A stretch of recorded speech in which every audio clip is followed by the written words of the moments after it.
Bismillahirrahmanirrahim. Assalamualaikum warahmatullahi wabarakatuh.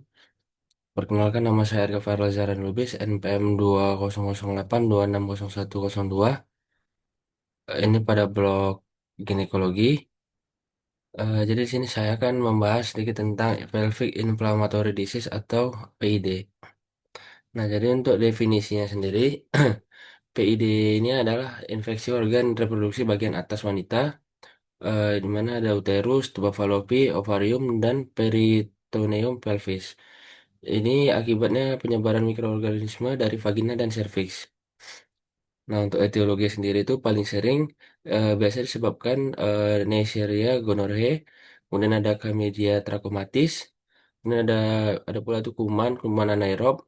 Ini kuman yang biasa disebut dengan Bacteris spp, Streptococcus. Lalu ada bakteri lain itu Mycoplasma genitalium, E. coli, dan Gardnerella vaginalis.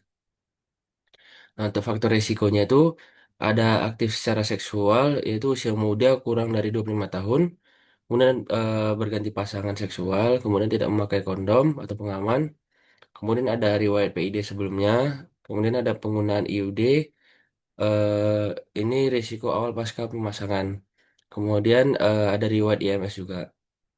Nah, untuk patofisiologinya itu, jadi ada ascending infection, yang akan mempengaruhi mikroorganisme dari vagina naik ke serviks, dari serviks ke endometrium, kemudian ke tuba fallopi, ovarium, dan akan menyebabkan inflamasi obstruksi, kemudian ada abses tubo ovarium dan akan terjadinya di peritonitis pelvis.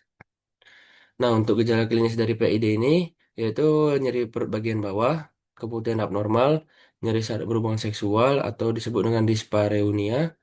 Kemudian ada demam, menggigil, lalu ada metorhagia ataupun perdarahan intermenstrual. Kemudian ada nyeri tekan serviks dan adnexa saat TVS. Lalu ada mual, muntah, ini pada kasus berat ataupun abses.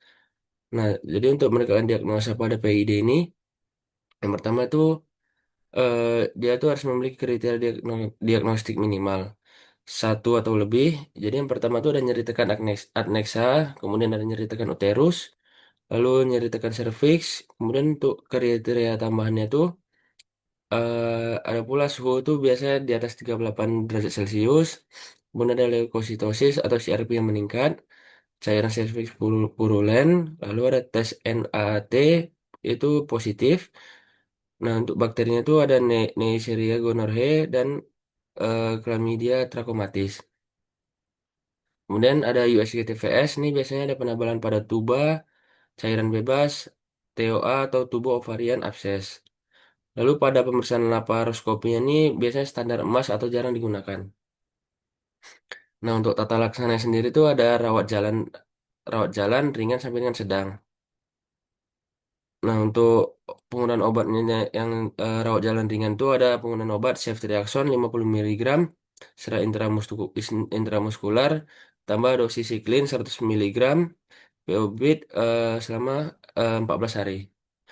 Kemudian pada rawat inap yang berat, ini untuk yang gejala muntah, hamil, tidak respon, ini bisa diberikan cefotetan 2 gram secara intravena sebanyak 12 ditambah dosis siklin 100 mg secara intravena POQ 12 eh, hours atau clindamycin juga bisa diberikan dan gentamicin secara intravena.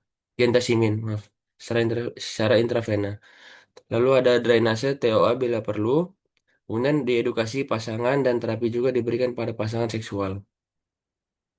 Nah, untuk komplikasi dan pencegahannya, jadi eh, infertilitas tubal hingga 20%, kemudian kehamilan ektopik. Untuk komplikasi itu ada kehamilan ektopik jika tidak segera ditangani. Kemudian ada nyeri panggul kronis, abses tubuh ovarium, peritonitis pelvis atau sepsis.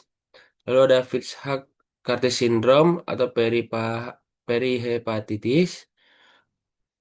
Dan untuk pencegahannya itu eh, biasa diedukasi hubungan seksual yang aman. Kemudian screening IMS, terutama chlamydia dan gonorrhea. Kemudian ada penggunaan kondom. Lalu ada hindari doxing dan terapi tuntas pasangan seksual. Lalu ada edukasi wanita usia muda yang aktif berhubungan seksual. Mungkin sekian hasil presentasi dari saya. Lebih dan kurang saya mohon maaf. Berikut referensi yang saya gunakan untuk membuat mind map ini. Saya tutup dengan doa penutup majelis. Subhanakallahumma wa bihamdika asyhadu an la ilaha illa anta astaghfiruka wa atubu ilaik. Assalamualaikum warahmatullahi wabarakatuh.